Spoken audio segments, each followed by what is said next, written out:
अस्सलाम वालेकुम and welcome students. बस ये केमिस्ट्री चैप्टर नंबर 4 हम कंटिन्यू करेंगे। आज का टॉपिक है मॉलिक्यूलर सॉलिड्स।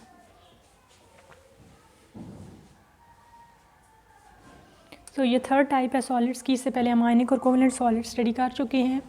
तो नेम पे अगर आप थोड़ा और करें तो इसमें वर्ड आता है मॉलिक्यूलर, तो हम मॉलिक्यूलर सॉलिड्स में मॉलिक्यूल का जिक्र करेंगे। सो मॉलिक्यूलर सॉलिड्स कौन से सॉलिड्स होते हैं जिनमें मॉलिक्यूल्स प्रेजेंट होते हैं।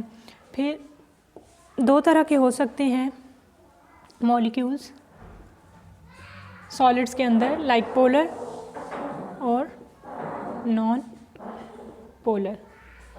कोई भी ऐसा सॉलिड जिसके अंदर जो मॉलिक्यूल्स हैं वो पोलर हैं तो वो पोलर मॉलिक्यूलर सॉलिड हो जाएगा। इसी तरह से वो नॉन पोलर मॉलिक्यूलर सॉलिड हो जाएगा अगर उसके अंदर जो मॉलिक्यूल्स प्रेजेंट हैं वो नॉन पोलर हैं। अगर पोलर प्रेजेंट हैं तो इसमें इंटरेक्शन हमारे पास हो जाएगी डायपोल डायपोल। अब यहाँ पे हम बॉन्डिंग की बात नहीं करेंगे।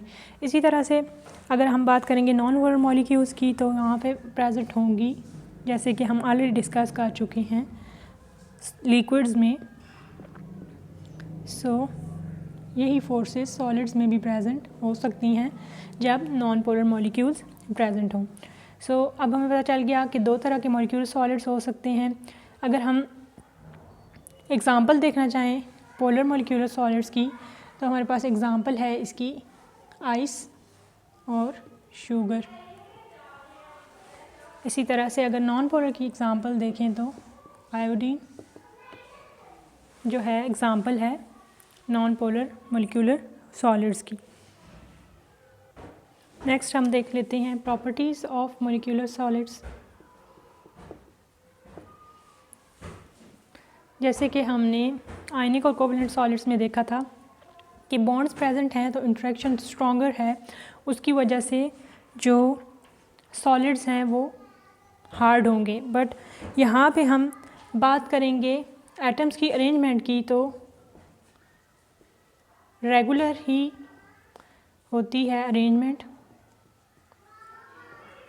Regular arrangement of atoms. Regular arrangement तो होती है बट क्लोज पैकिंग नहीं होती, बिकॉज जो इंटरेक्शन है वो बहुत ज़्यादा स्ट्रॉन्गर नहीं है।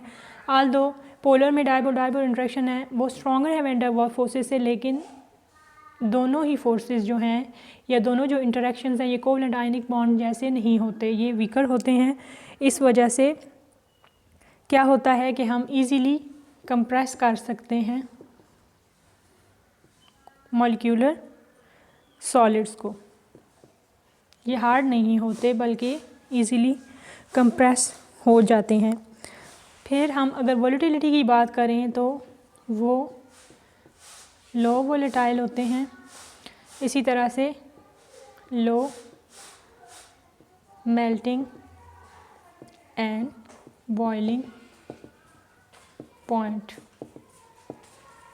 क्योंकि boiling point, volatility, melting point ये सारी चीज़ें डिपेंड करती हैं टाइप्स ऑफ इंटरेक्शन जो कि प्रेजेंट होता है मॉलिक्यूल्स या एटम्स के दरमियान। तो यहाँ पे जो इंटरेक्शन है वो वीकर है, इस वजह से कम हीट देनी पड़ेगी, कम ही हीट पे वो एवापोरेट भी हो जाएंगे। इसी तरह से मेल्टिंग और बॉइलिंग पॉइंट भी थोड़े टेम्परेचर पे अचीव हो जाएगा।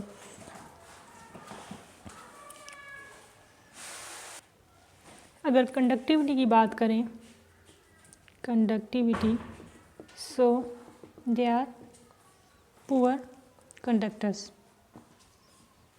उसके बाद डेंसिटी की बात करें तो जिस तरह से डेंसिटी हमने आयनिक सॉलिड्स में देखी थी कि हाई होती है क्योंकि क्लोज पैकिंग होती है, उसकी वजह से डेंसिटी हाई हो जाती है, लेकिन यहाँ पे डेंसिटी जो है वो लो होती है क्योंकि क्लोज पैकिंग नहीं होती।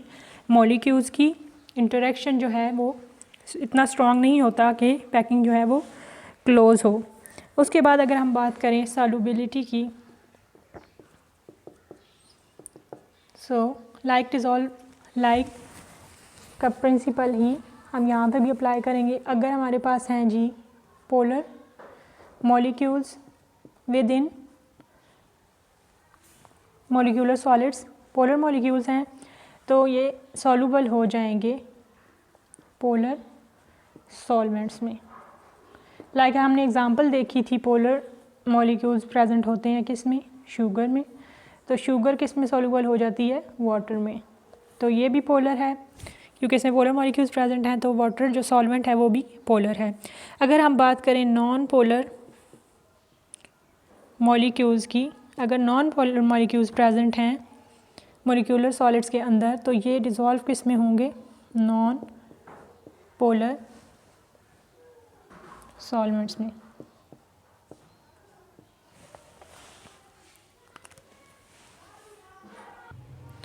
डिटेल में थोड़ा सा देख लेते हैं हम एक एग्ज़ाम्पल, जो कि है आयोडीन, मॉलिक्यूलर सॉलिड्स की एग्ज़ाम्पल। तो आयोडीन के हम कुछ करैक्टरिस्टिक्स देख लेते हैं। इसकी जो स्ट्रक्चर की डायाग्राम है वो यहाँ पे ड्रा करने से आपको समझ नहीं आएगी इजीली, तो आप बुक से इसको समझ सकते हैं। इस पे हम कुछ करैक्टरिस्टिक्स देखते हैं, जैसे कि आई बॉन्ड डिस्टेंस है, यानी एक आयोडीन का दूसरे आयोडीन तक का जो डिस्टेंस है उसकी वैल्यू है 271.5 पिकोमीटर।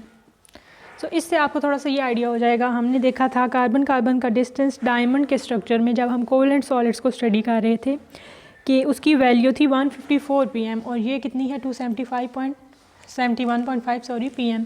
तो इससे हमें ये पता चल रहा है कि आयोडीन के जो मॉलिक्यूल्स हैं वो काफ़ी ज़्यादा डिस्टेंस पे प्रेजेंट हैं। एज़ वी ऑलरेडी नो कि मॉलिक्यूलर जो सॉलिड्स हैं उनमें इंटरेक्शन स्ट्रॉन्गर नहीं है, तो काफ़ी डिस्टेंस पे जो है प्रेजेंट होते हैं मॉलिक्यूल्स। तो एग्जांपल से भी हमें यही सारा कुछ पता चल रहा है। और डिस्टेंस पे प्रेजेंट होने की वजह से एक और जो कह लें करैक्टरिस्टिक है आयोडीन का, वो ये है कि वो पुअर कंडक्टर ऑफ इलेक्ट्रिसिटी होते हैं। तो ये था आज का lecture that was related to molecular solids. अगर आपको कुछ भी समझ नहीं आया आप कमेंट सेक्शन में पूछ सकते हैं। इसके अलावा अगर आप फर्स्ट टाइम ये वीडियो देख रहे हैं तो ज़रूर आपको, और आपने अभी तक ये वीडियो देखी है तो ज़रूर आपका कोई ना कोई लिंक होगा केमिस्ट्री के साथ, या आपको इंटरेस्ट है केमिस्ट्री में, तो आप और भी इंटरेस्टिंग वीडियोस अगर देखना चाहते हैं चैनल को ज़रूर सब्सक्राइब करें। बेल आइकन को क्लिक करना मत भूलें, ताकि आने वाली तमाम वीडियोज़ की नोटिफिकेशन टाइम के साथ आप तक पहुँचती रहें। Thanks for watching the video.